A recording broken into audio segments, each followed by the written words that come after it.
Hello friends, ನಾನು ಈ ದಿನ ಹಲಸಿನ ಹಣ್ಣಿನ ಬೀಜದ ಪಕೋಡ ಮಾಡ್ತಾ ಇದ್ದೀನಿ. ಇದಕ್ಕೆ ಹಲಸಿನ ಬೀಜದ ಸಿಪ್ಪೆಯನ್ನು ಸುಳಿರಿ.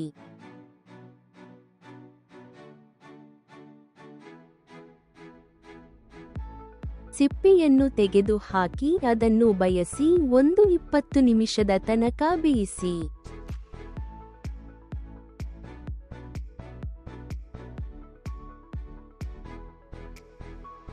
ಈಗ ಇದು ರೆಡಿ ಆಯಿತು. ಇದಕ್ಕೆ ಹಾಕಲಿಕ್ಕೆ ಈರುಳ್ಳಿ ಕಟ್ ಮಾಡಿಕೊಂಡು ಇಟ್ಟುಕೊಂಡಿರುವುದು, ಮೆಣಸಿನಕಾಯಿ ಚಾಪ್ ಮಾಡಿರುವುದು, ಕೊತ್ತಂಬರಿ ಸೊಪ್ಪು ಮತ್ತೆ ರೆಡ್ ಚಿಲ್ಲಿ ಪೌಡರ್, ಉಪ್ಪು ಮತ್ತೆ ಬೇಸನ್ ಮತ್ತೆ ಕಾರ್ನ್ಫ್ಲೋರ್ ಬೇಕು. ಈಗ ಬೀಸಿದ ಹಲಸಿನ ಬೀಜವನ್ನು ಚೆನ್ನಾಗಿ ಸ್ಮಾಶ್ ಮಾಡಿ ಅದಕ್ಕೆ ಈಗ ತೋರಿಸಿದ ಎಲ್ಲ ಇಂಗ್ರೀಡಿಯೆಂಟ್ಸ್ ಅನ್ನು ಸೇರಿಸಿ ಅದಕ್ಕೆ ಸ್ವಲ್ಪ ನೀರು ಸೇರಿಸಿ ಅದನ್ನು ಚೆನ್ನಾಗಿ ಮಿಕ್ಸ್ ಮಾಡಿ.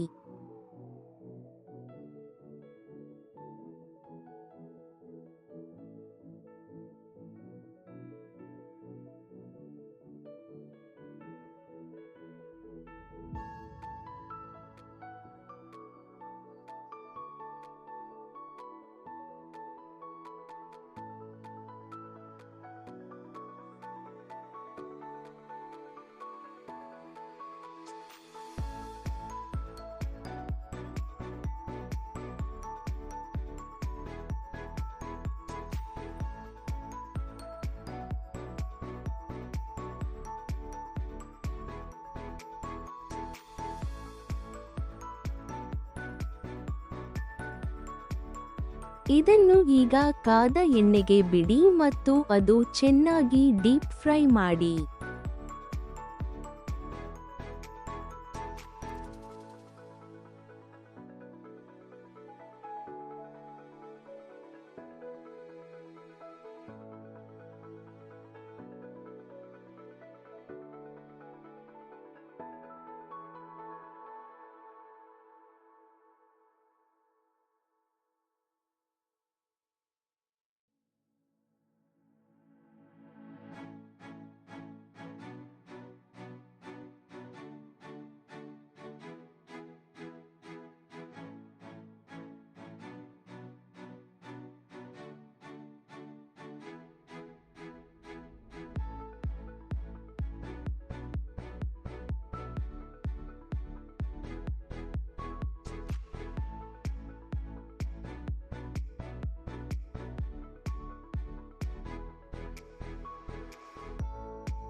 ಈಗ ಹಲಸಿನ ಬೀಜದ ಪಕೋಡ ರೆಡಿ. ಹಲೋ ಫ್ರೆಂಡ್ಸ್, ನಾನು ಈ ದಿನ ಹಲಸಿನ ಬೀಜದ ಪಕೋಡ ಫ್ರೆಂಡ್ಸ್ ಸೂಪರ್ ಆಗಿರುತ್ತೆ ಫ್ರೆಂಡ್ಸ್. ಒಮ್ಮೆ ನೀವು ಮಾಡಿ ಟೇಸ್ಟ್ ನೋಡಿ, ಮರ್ಯಾದೆ ಮಾಡಿ ಎಂಜಾಯ್ ಮಾಡಿ ಖುಷಿ ಪಡಿ ಚೆನ್ನಾಗಿ ತಿನ್ನಿ. ಮನೆ ಮಂದಿ ಎಲ್ಲರಿಗೂ ಸಹ, ಸಣ್ಣ ಮಕ್ಕಳಿಂದ ಎಲ್ಲರಿಗೂ ಸಹ ಇಷ್ಟ ಆಗುತ್ತೆ. ಆ ಥರ ಇದೆ ಈ ಒಂದು ರೆಸಿಪಿ. ಹಾಗೆ ಫ್ರೆಂಡ್ಸ್, ಮರ್ಯಾದೆ ಲೈಕ್ ಮಾಡಿ, ಕಮೆಂಟ್ಸ್ ಮಾಡಿ, ಸಪೋರ್ಟ್ ಮಾಡಿ. ಶೇರ್ ಮಾಡಿ, ಸಬ್ಸ್ಕ್ರೈಬ್ ಮಾಡೋದನ್ನು ಮರಿಬೇಡಿ ಪ್ಲೀಸ್ ಫ್ರೆಂಡ್ಸ್.